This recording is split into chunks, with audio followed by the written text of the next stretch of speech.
Clara sat at the defense table, her eyes hollow with exhaustion, her lips tightly pressed together in silence. She broke down as the Child Protection Agency recommended to the court that she be stripped of her custody rights due to accusations of neglecting her 4-year-old son. George's cold, judgmental eyes stared at her, and the harsh words felt like daggers piercing her heart.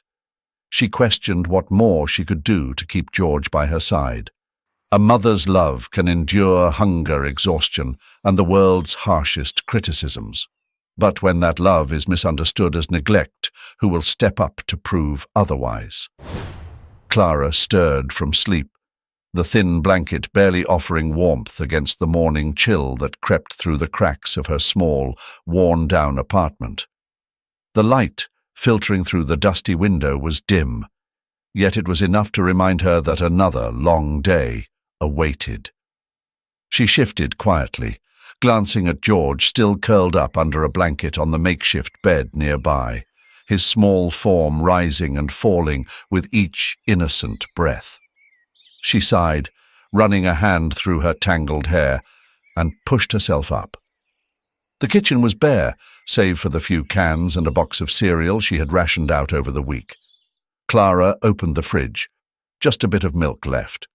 Not enough for the two of them, but enough for George. She poured it carefully over the last handful of cereal, setting the bowl on the table. "Morning, buddy," she whispered when George's sleepy eyes opened. He blinked and gave a sleepy smile, rubbing his eyes as he padded over to the table.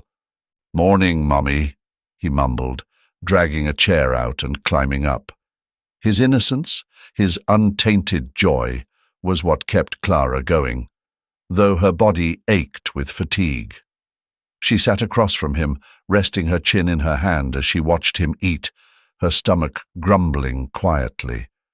She'd eat later. Maybe. Her mind drifted to John.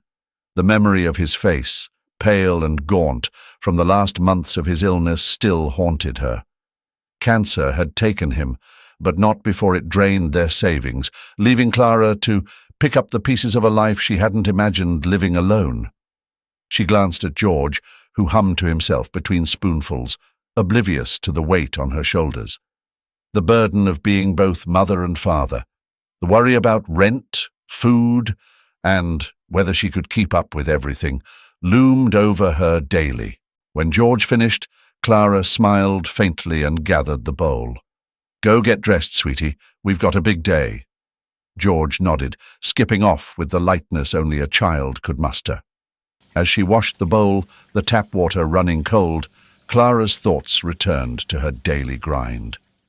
Cleaning hotel rooms wasn't glamorous. It was hard, back-breaking work, and the tips weren't enough to make ends meet, but it was all she had. Every day she scrubbed and polished, her body begging for a break, yet she couldn't stop. George needed her. He needed clothes, school supplies, and most of all, a mother who didn't give up. By mid-morning, Clara was on her way to the hotel. The walk was long, and the crisp air didn't help the ache in her muscles. Inside the hotel, her boss, Mr. Daniels, gave her a concerned look as she clocked in. His eyebrows knit together, and he sighed heavily. "Clara, you've been looking run down lately. Everything okay?" She forced a smile, nodding. "Yes, everything's fine. Look, I know you've got a lot going on, but you're no good to me if you collapse from exhaustion. Take care of yourself, okay?" Clara nodded again, the words hollow as she tucked them away. There was no time to slow down, no room for weakness. She had to keep pushing, no matter what. The shift dragged on. Each room seemed more exhausting than the last. By the time the sun dipped below the horizon, her legs felt like lead. She headed home, only to find her neighbor, Missy, waiting on the stoop, her arms crossed. "You know," Missy began, eyeing Clara up and down, "George was crying again this afternoon. Poor thing, probably hungry. You really ought to take better care of him. And those clothes. He's been wearing the same jacket for weeks. Kids need proper care, Clara. Clara clenched her jaw, but kept her response measured. Thanks for your concern, Missy. I'm doing my best. Missy snorted, brushing past her and disappearing into her own apartment. Clara stood there for a moment, breathing deeply. The weight of judgment was familiar by now, but that didn't make it any lighter. Inside, George was already asleep, his small body curled up under the blanket. Clara knelt beside him, smoothing his hair and whispering softly, "I'm sorry, baby.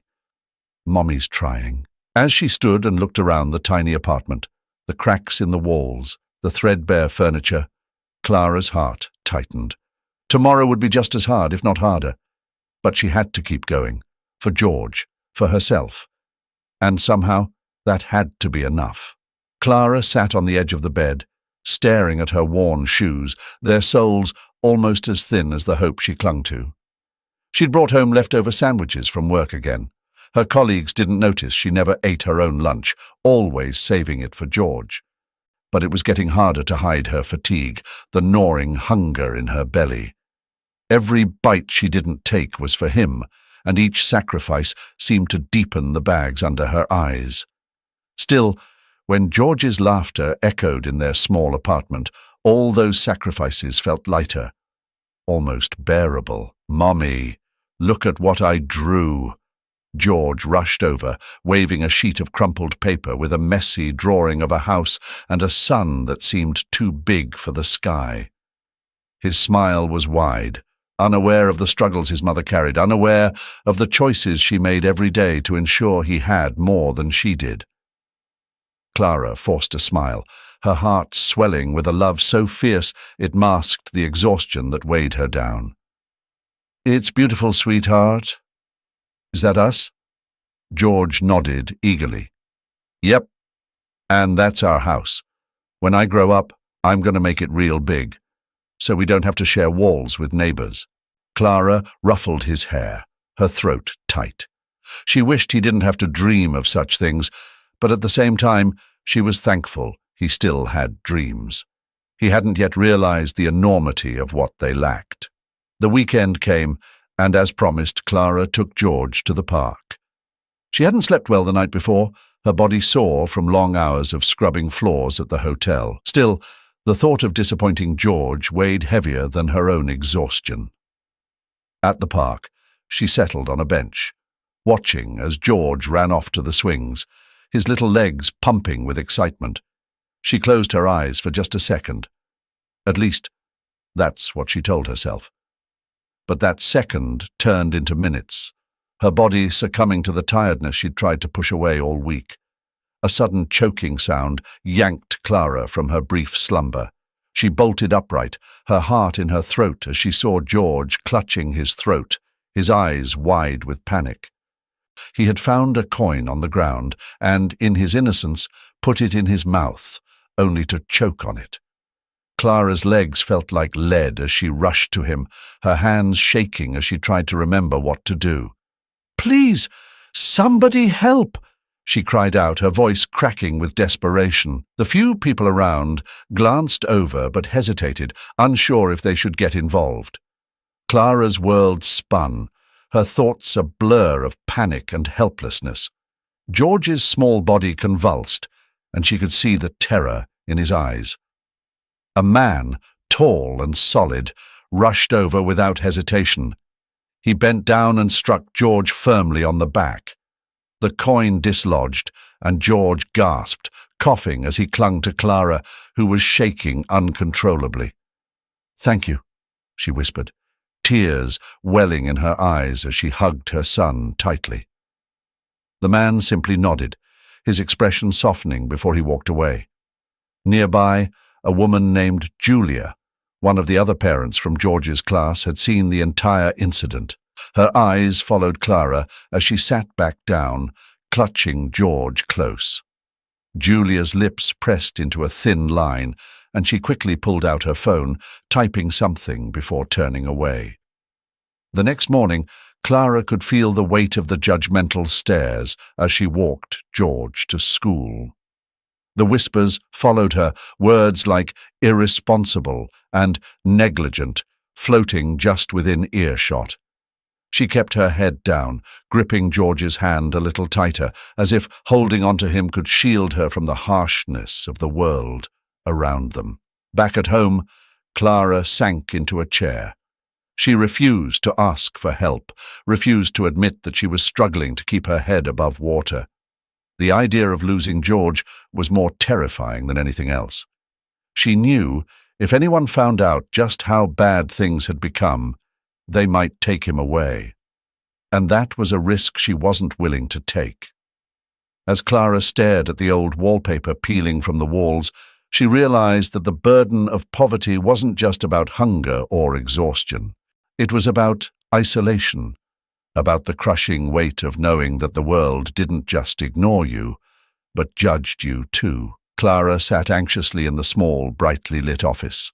Across from her, George's teacher, Mrs. Bennet, sat with a concerned expression. She sighed and glanced at the papers on her desk before speaking. "Clara, we need to talk about George." Her voice was gentle but firm. "There have been some concerns from the staff about his appearance and behavior. He's often hungry, and his clothes aren't suitable for the weather. Is everything okay at home?" Clara swallowed hard, her heart racing. She forced a smile and waved off the concern, though her hands trembled.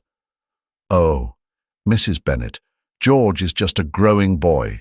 He plays so hard, he's bound to get hungry quicker than others. And, well, it's been a bit tight lately, but I'm managing." Mrs. Bennet frowned, her eyes softening. "I know things are hard, Clara, but we just want to make sure George is getting what he needs. If you need help, there are resources." "I can take care of my son," Clara interrupted, a bit too sharply, then softened. "I appreciate your concern, but I'm doing the best I can." The meeting ended with little resolution, but the knot in Clara's stomach tightened. She could feel the judgment lurking behind Mrs. Bennet's kind eyes, as if she were silently calculating the number of meals George might have missed. Walking out of the school, the cold wind bit at her cheeks. She pulled her thin coat tighter around her, but it did little to stop the chill, both outside and within. As George grew, so did his appetite. The food she managed to scrape together seemed to vanish faster, no matter how hard Clara tried. Rent was always due, and every bill seemed to grow larger than the last. To keep up, she had taken on a late-night job cleaning offices, but that meant leaving George alone at home in the evenings. It wasn't ideal, but she had no other option. One freezing winter night, Clara was dragging herself down the street after finishing her shift. Her limbs were heavy with exhaustion, and the gnawing hunger in her stomach was impossible to ignore. She wrapped her scarf tighter around her neck, but the wind still cut through. Just then, she noticed a discarded cigarette on the sidewalk, still smouldering. Without thinking, she bent down, picked it up, and took a long drag, hoping the brief warmth would soothe her. She closed her eyes and exhaled, her breath mixing with the smoke in the cold air. "Clara!" A voice broke through the darkness. She froze, turning to see her neighbor, Missy, staring at her from across the street, eyes wide with shock. Clara quickly dropped the cigarette, stamping it out with her boot, but the damage was done. By the next morning, the rumors had spread like wildfire through the neighborhood. Missy, of course, hadn't wasted any time. Clara's supposed neglect of George, combined with the sight of her smoking on the street, fueled the gossip. At school, parents whispered in hushed tones when they saw her, their eyes filled with judgment. "Poor George," they would murmur, shaking their heads. "She can't even keep herself together." Clara walked through the neighborhood with her head down, feeling the weight of their stares. It was as if the whole world had turned against her. The more she tried to focus on her work and caring for George, the heavier the burden grew. Inside her apartment, Clara sat by the window, watching as George played quietly with his toys. His small face was serious, his once boisterous energy now subdued. The noise of the world outside, the gossip, the accusations, the disapproving glances, felt like a storm she couldn't escape. The breaking point came one cold afternoon when Clara opened her mailbox and found a letter from the Social Services Department. It was a notice. Someone had reported concerns about George's well-being, and a caseworker would be visiting soon. Clara stood frozen, the paper crumpling in her hands as her eyes scanned the words again and again. Her throat tightened and tears pricked her eyes, but she refused to let them fall. Her worst fear had come true. She had always known deep down that things might spiral out of control, but now it was real. The whispers weren't just whispers anymore. They were actions, threats to her very ability to keep George safe with her. She slumped into the worn chair by the window, her hands trembling as the letter fell to the floor. Outside, the world went on, but Clara felt like hers was closing in, the walls shrinking, the doors slowly shutting her in. And, in the middle of it all, George was the one who would pay the price. Clara sat at the kitchen table, her fingers clenched around a cold mug, the remnants of stale coffee long forgotten. The faint sound of knocking echoed through the thin walls of her apartment. At first, she thought it was the wind playing tricks on her tired mind, but the pounding grew louder and more urgent. She stood up, her legs feeling unsteady, as if they knew something she didn't. Opening the door, she was met by two figures. A tall woman in a stiff suit, her social services badge glinting in the dim light, and a police officer, his expression unreadable but firm. "Clara Evans?" the woman asked, her voice professional but devoid of warmth. Clara nodded, her heart tightening. "What's going on?" "We've received reports of neglect and possible abuse regarding your son, George. We need to talk," the woman said, stepping inside without waiting for an invitation. Clara's breath hitched. Abuse, neglect. The words felt foreign in her mouth. She stood frozen, struggling to comprehend. "That's not true. I would never hurt George."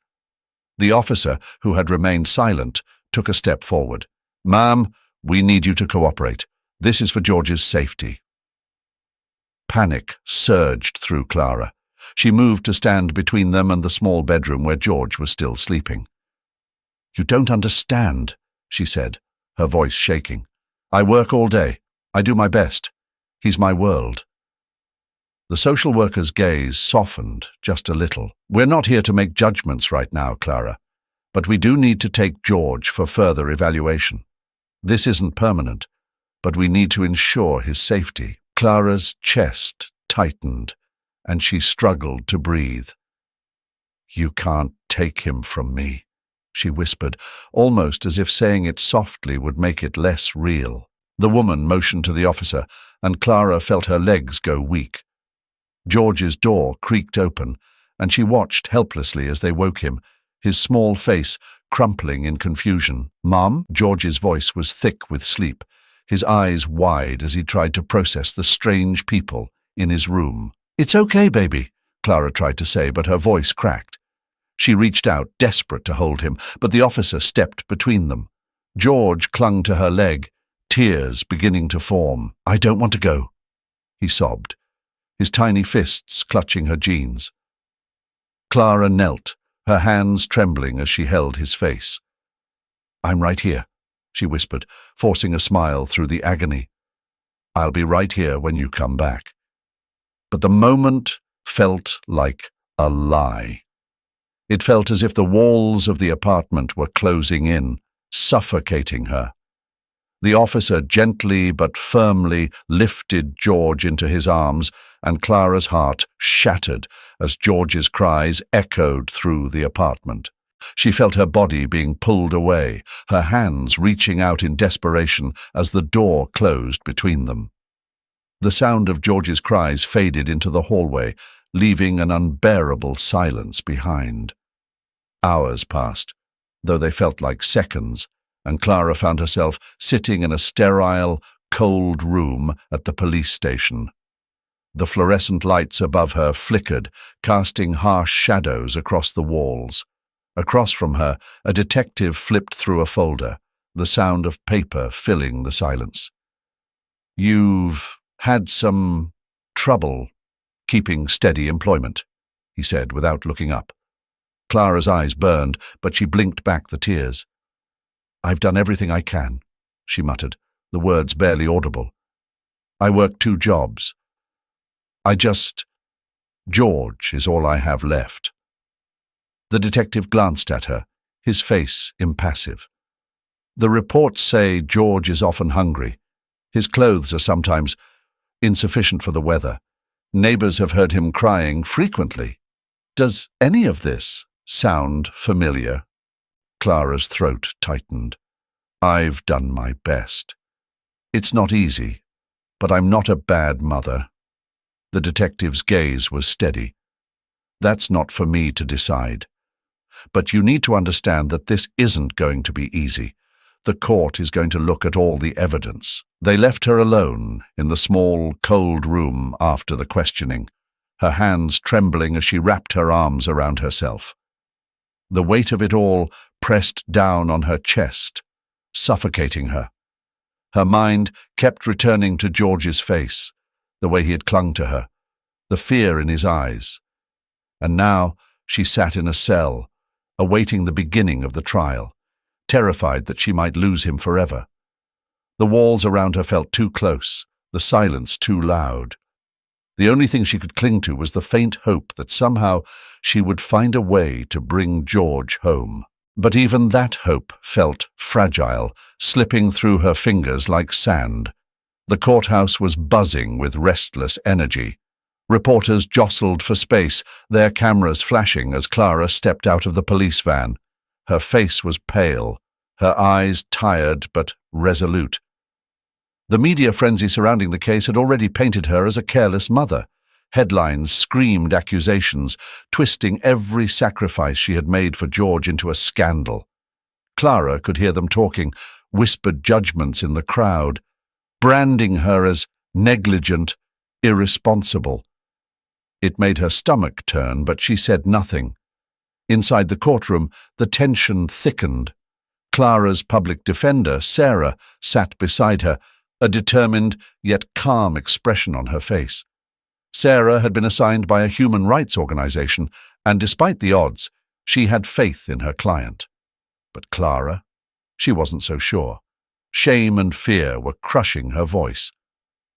"Clara," Sarah whispered, leaning closer, "I know this is overwhelming, but you have to speak up. Tell them the truth. This isn't just about you anymore. It's about George." Clara clenched her fists under the table. Speak up? How could she? The thought of exposing her life, laying her failures bare in front of everyone, it made her feel small, powerless. What if she lost him for good? What if they took George away? The judge entered and the room fell silent. The trial had begun. The prosecution wasted no time calling witnesses. First, the neighbor, Missy, took the stand. She glanced coldly in Clara's direction before launching into her testimony. "I've lived next to Clara for years," Missy began, her voice thick with disdain. "I've seen her smoking on the balcony while her boy is inside, crying. And that apartment? It's a wreck, filthy, no place for a child." She paused, then added, almost as an afterthought, "I think she's an addict. That's what it looks like to me." Clara's stomach dropped. It wasn't true. Well, the smoking part was, but it wasn't what Missy made it seem. It was the one moment of the day when Clara could breathe, just for a second, in the midst of chaos. She had never once neglected George, but Missy's words sliced through her defenses like a blade, cutting deep. The jury shifted uncomfortably in their seats. Next, a teacher from George's school testified. She described a boy who was often hungry, dressed in worn clothes, and sometimes absent without explanation. Clara's eyes burned, but she didn't blink. She knew how it looked from the outside. She knew what they thought of her. And then came the social worker. Her words felt like nails in the coffin. The conditions in the apartment were concerning, the social worker stated. There was very little food in the fridge. The place was cluttered. And George wasn't in the best shape. It's clear that his basic needs aren't being met. Sarah shifted beside Clara, her lips pressed into a thin line. It wasn't going well. Every word from the witnesses reinforced the narrative that had been built against Clara. But Sarah wasn't ready to give up. When the time came for Sarah to cross-examine, she approached the social worker with a steady voice. "Miss Jones," Sarah began, "you mentioned the apartment was cluttered and there was little food. Did you also take into account that Clara works 2 jobs and has been trying to provide for her son with minimal resources? Did you see evidence that Clara was actively neglecting George, or is it possible that she's just struggling, like so many single parents are?" The social worker hesitated, glancing at the prosecutor before responding. "It's possible she's struggling, but it doesn't change the fact that George's needs aren't being met." Clara's heart raced. She could feel Sarah's frustration, but more than that, she felt her own fear rising. How could she convince them of the truth when everything looked so damning? "Clara, you need to say something," Sarah urged again as they sat down. "This is your chance to fight for him." But Clara couldn't. Shame was wrapped around her throat, strangling the words before they could leave her mouth. What if, no matter what she said, they wouldn't believe her? What if they took George away forever? So she stayed silent, her fear winning over the truth as the trial continued. The courtroom was hushed, a thick tension filling the air. Clara sat at the defense table, her eyes hollow with exhaustion, her body still from the weight of the moment. The accusations against her were serious, the evidence thin, but the consequences threatened to tear her life apart. She stared at her hands, clasped tightly in her lap, hoping for a miracle. Suddenly, the door at the back of the courtroom creaked open. All eyes turned as Sarah, Clara's lawyer, led a small figure down the aisle. George, clutching a bundle of papers in his small hands, walked slowly toward the front. His tiny frame seemed even smaller in the imposing room, but his face held a determination beyond his years. "Your Honor," Sarah addressed the judge, "I'd like to call George, Clara's son, to the stand." The judge, an older man with graying hair and a skeptical gaze, nodded, intrigued by the unusual turn of events. George climbed onto the witness chair, his legs dangling above the floor. The room held its collective breath as Sarah approached him with gentle steps. "George," Sarah began softly, kneeling beside him, "do you want to show everyone what you brought with you today?" George nodded earnestly, his small hands trembling as he unfolded the crumpled papers. He held up the first drawing, a messy, colourful image of a woman standing in front of a stove, a pot steaming on the burner. "This is my mommy," he said quietly, but his voice carried through the room. "She makes my food. Every day." The courtroom was silent, every eye fixed on the child's innocent face. He continued, holding up another picture, this one of a bed with his mother sitting beside it, a hand resting on his head. "She sings to me when I go to sleep," George explained. "She says she loves me every night." A murmur rippled through the courtroom. The jury shifted in their seats, and even the judge's expression softened. George, oblivious to the effect he was having, shuffled through his drawings and paused, his eyes lighting up as he found his favorite. "This is the house I'm going to build for Mommy when I'm big," he said proudly, lifting up a picture of a large, sprawling home. It's going to have so much food, and she'll never be hungry again. The simplicity of his words hit the room like a wave. Clara's eyes filled with tears as she watched her son speak, her heart swelling with a mixture of pride and pain. She hadn't known he understood so much.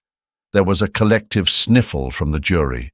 Even the judge, a stoic man who had been unflinchingly impartial until now, shifted uncomfortably in his seat, blinking rapidly.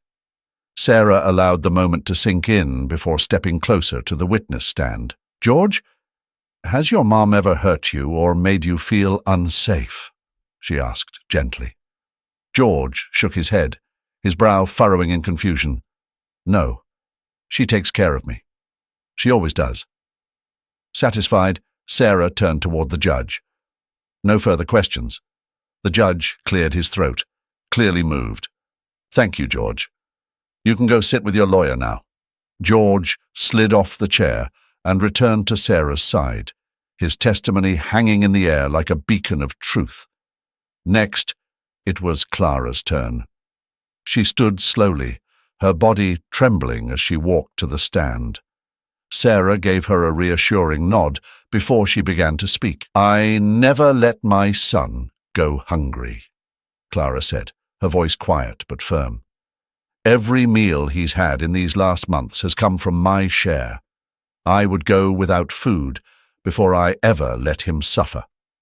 Her words were laced with desperation, but they carried the weight of a mother's love. She glanced over at George, who was watching her with wide, trusting eyes. "He's everything to me. I've done all I can to protect him." As Clara spoke, a kind colleague from the hotel stood up, asked to be heard. "I've seen her eat the leftovers from our break room," the woman testified, her voice steady. "She's not an addict. She's just a mother doing her best." Then even Missy, the prickly neighbor, stepped forward. "I've never seen Clara lay a hand on that boy," she muttered grudgingly. "He may cry sometimes, but she's never been cruel." The atmosphere in the courtroom had shifted. Where once there had been suspicion, there was now compassion. The judge leaned forward, his eyes glistening with emotion as he addressed Clara directly. "Your son's testimony, and the words of those who know you, have shed light on this case," he said quietly. "This court has heard your story, and we understand now." The jury nodded, some of them wiping away tears. Clara's shoulders sagged in relief, her heart finally releasing the tension she had held for so long. George's drawings had spoken louder than any legal argument ever could, painting a picture of a mother's love that no one in the room could deny. The judge glanced at the papers in front of him, but it was clear the decision had already been made. The courtroom was unnervingly silent as the jury deliberated. The clatter of the gavel and the judge's final instructions still lingered in the air.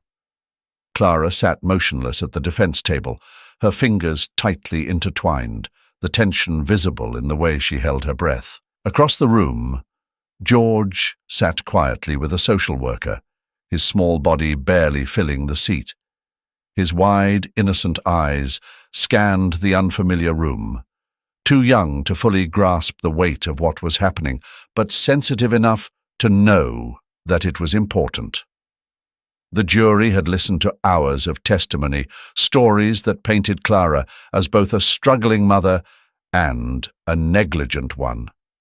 Her truth had been laid bare, woven through with memories of John's illness, the pain of raising George alone, and the relentless pressure of poverty.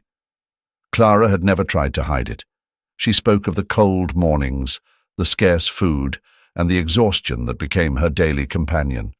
Yet, through it all, George had always been her priority. She had protected him the best she could, even when the world thought she was failing. As the minutes ticked by, Clara's mind wandered, replaying the faces of the people who had once judged her so harshly. There was Missy, The neighbor who always had something to say about George's clothes or the tears that sometimes spilled when he was tired or hungry. And there was Mr. Thompson, the hotel manager who questioned her fitness for work, subtly implying that perhaps George deserved better than what she could offer. They had seen only the surface of her life, a single mother struggling to keep up appearances. But now, as the truth unfolded in the courtroom, their glances shifted. What had once been judgment had slowly transformed into quiet reflection. The door creaked open, and the jury filed back into the room. Clara's stomach twisted into knots, her pulse quickening. George, sensing the shift in the room, turned his eyes towards her. He gave her a small, hesitant smile, a silent gesture of comfort that made Clara's heart swell and ache all at once. "The jury has reached a verdict," the foreman announced, his voice steady. The tension in the room grew as everyone held their breath, waiting for what came next. Clara's eyes flickered to the judge, who nodded gravely. The foreman continued, "We find the defendant, Clara Evans, not guilty of child neglect." The words hit Clara like a wave, and for a moment she couldn't move. Relief flooded her, but it was tempered by the exhaustion of the long battle she had endured. Then, as if drawn by instinct, she turned to find George's eyes. His face broke into a grin, and she could see the tears welling up in his eyes, matching the ones that now blurred her vision. The judge cleared his throat, his voice taking on a softer tone. While this court recognizes the significant struggles Ms. Henderson has faced, it is clear that her love for her son has never wavered.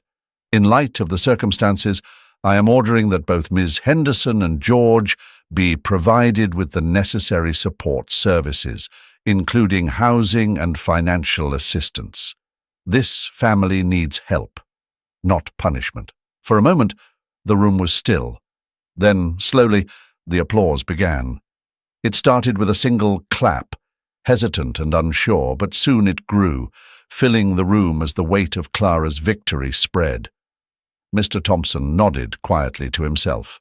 The community, which had once doubted her, now stood united in their support. Clara rose from her seat, her legs trembling beneath her, and walked toward George. As she reached him, he sprang from his seat, flinging his arms around her with all the force his little body could muster. She held him tightly, burying her face in his hair as tears finally spilled down her cheeks. It wasn't just relief. It was the first time in years that she felt seen, understood, and supported. As the applause echoed around them, Clara whispered into George's ear, "We're going to be okay." And for the first time in a long time, she truly believed it. Clara stood at the doorway of the Social Welfare Center, her breath catching in her throat as she waited for the familiar sight of her son. It had been 3 long months since George had been placed in the center, giving her time to settle into her new job at the nearby kindergarten, where she cooked and cleaned. Every day had been a slow, steady climb toward stability. Now, she was here to bring George home. The door finally creaked open, and there he was. George, his small face lighting up as he spotted her. Without a word, he ran toward her, his arms outstretched, and she scooped him up, feeling the weight of him, the warmth of his little body pressing against hers. Clara held him tightly, the months of separation melting away in that single moment. She kissed the top of his head, feeling tears sting her eyes, but blinking them back. "Mum, I missed you," George said, his voice muffled against her shoulder. "I missed you too, baby," Clara replied, her voice soft but steady. She pulled back to look at him, brushing a hand through his tousled hair. "Let's go home." As they walked back to their small apartment, Clara's mind drifted over the past few months. It hadn't been easy, but the distance had given her time to reflect on everything. The exhaustion, the despair, none of it had broken her. She had kept going for George, always for George. That love had been her anchor through everything, and now she could see the light at the end of the tunnel. Once she had feared the future, uncertain if she could provide for her son. Now, standing on firmer ground, she realized that love, her love for George, had been the most resilient force. It wasn't grand gestures or dramatic sacrifices, but the quiet, daily fight to survive and to care for him. That had been her greatest act of love. "I got us here," Clara whispered to herself, though the thought was as much a comfort as it was a quiet affirmation. Her love had been enough. It had carried them through. Back in the neighborhood, Clara was met with warm greetings and nods from people who had once turned their backs on her. Mrs. Missy, the old woman from down the street who used to scowl at George's worn clothes, smiled and waved. "It's good to see you, Clara," she said, "and George too." Others in the community had begun to offer help without her asking. It started with small things: leftover groceries from the local market, hand-me-down clothes from neighbors whose kids had outgrown them. Slowly, the judgment that had once weighed heavily on her shoulders lifted, replaced with unexpected kindness. Clara had never expected their support, but now it was as though the community had rallied behind her and George. They weren't alone anymore. Later that evening, as Clara tucked George into bed, she sat by his side, listening to his soft breathing as he drifted off to sleep. For the first time in years, she felt something new: hope. It was a fragile, flickering thing, but it was there, burning quietly in her chest. The past had been harsh, the struggles endless, but now there was a sense of new beginnings. Clara knew there would still be challenges ahead, but she also knew that with the support she had found in the community, she and George could face whatever came next. For so long, it had been just the two of them against the world. Now, for the first time, it felt like they had others in their corner. Clara leaned over and kissed George on the forehead. "Good night, sweetheart." In the silence of their tiny apartment, Clara smiled to herself. This wasn't the life she had imagined, but it was one built on love, resilience, and now, community. George stirred in his sleep, and she smoothed the blanket over him. The future, for the first time in a long while, didn't feel so frightening.